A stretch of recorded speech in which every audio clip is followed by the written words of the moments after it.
If you're new to this channel, please like and subscribe. Give us a thumbs up. Comment below. All interactions help our channel massively. Also, check out our weekly podcast, as every single week on Tuesdays, we give out merchandise, jerseys, and cash. So please check that out. You must be subscribed, and you must like and comment on the video.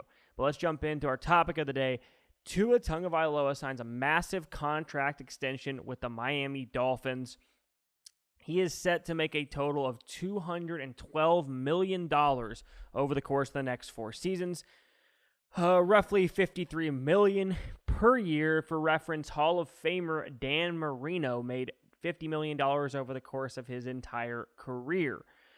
But it brings up the age-old debate, or at least the modern debate, that we tend to have every single year in the NFL offseason, and that is whether or not teams, NFL teams, should give non-elite quarterbacks elite-level money. And it's a fascinating question because it forces the franchise to ask themselves, what are we trying to accomplish here, right? You know, for teams with top 3 to 5 quarterbacks like a Mahomes, right, or a Burrow or a Josh Allen, the question isn't if, but how much. It's simple, right? We're going to sign this guy. He's going to be our guy. We're going to keep him for his whole career if we can. And however much it costs, you know, that's the question, negotiating it. But when you look at some of the middling guys and the guys outside the top 5 and even down to the 10 to 15 range, right, you wonder what these teams are thinking when they're making these decisions or having to make these decisions. And let's take a look at Tua in that sense, right? Because in my opinion, Tua's not a top 10 quarterback in this league. Pretty safely, I can say he's in that, 12 to 15 range, in my opinion. And Tua has played 4 seasons, all of the Miami Dolphins, and from a statistical standpoint, he's improved each season over the course of those 4 seasons, right? Passing yards have gone up each year. I believe touchdowns have gone up each year as well. And his regular season record as a starter is pretty good. I think he's like 12 or 13 games over 500 as a starter in the NFL.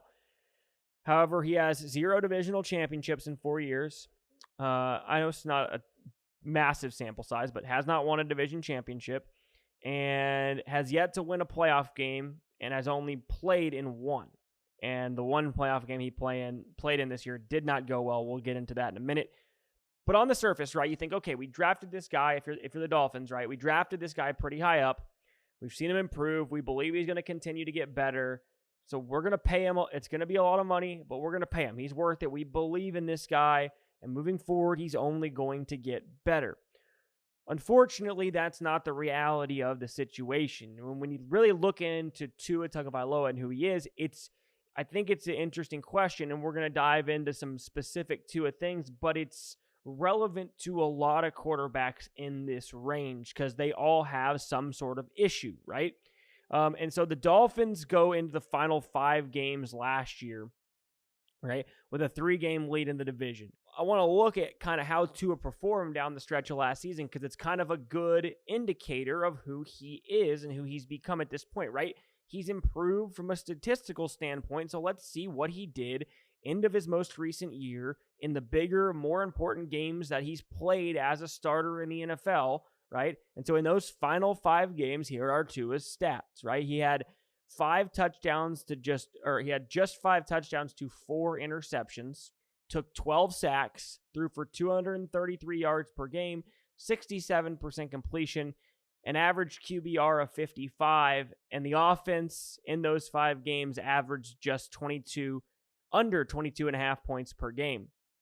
They also, as a team, went just 2-3 in those games, as I mentioned previously, and that included not only the loss to the Bills in the final game of the season, but they also lost a game to the Tennessee Titans, the terrible Tennessee Titans, who were starting a rookie quarterback. The game was in Miami, and the Titans trailed by 14, right? Tua's Dolphins had a 14-point lead with under 3 minutes to go and found a way to lose the game. Tua had a drive to, end the game by running the clock out, couldn't do it, and then had a drive to get in field goal range and win the game with plenty of time.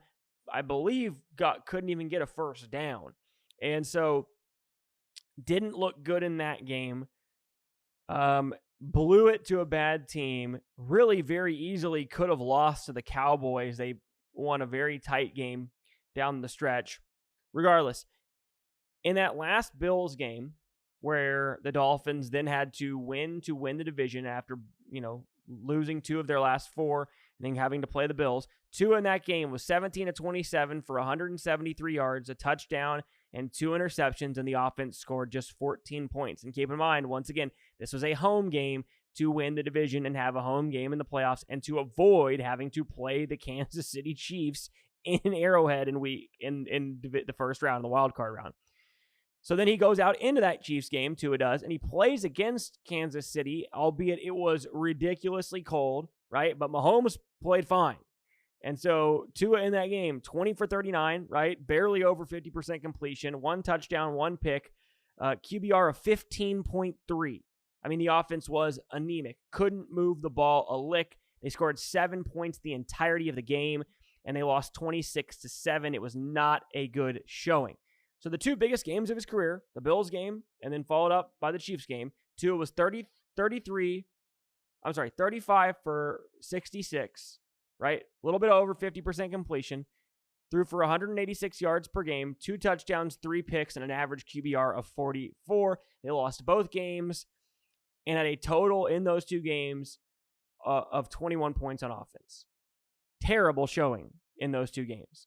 Now, I'm not saying that to say that Tua is a terrible quarterback. I'm not saying that at all. What I'm saying is you just made the guy the 3rd highest paid player in football, and he is playing at a level far below that. And nothing about his play indicates that he's going to be a top 10 quarterback down the stretch. He plays worse in the bigger games, right? He plays better early in the year when they're have more, the first game they're very scripted, and he's got McDaniel, drawing up plays, but like every team, they're going to go through lulls and they're going to have injuries, and it's got to be the quarterback who steps up and finds ways to win games. He doesn't do that. He's not accurate under pressure whatsoever. In fact, it's probably the worst part of his game. And, I don't think anything I've seen would make me believe that in some way, shape, or form he will ever be a top 10 quarterback, right?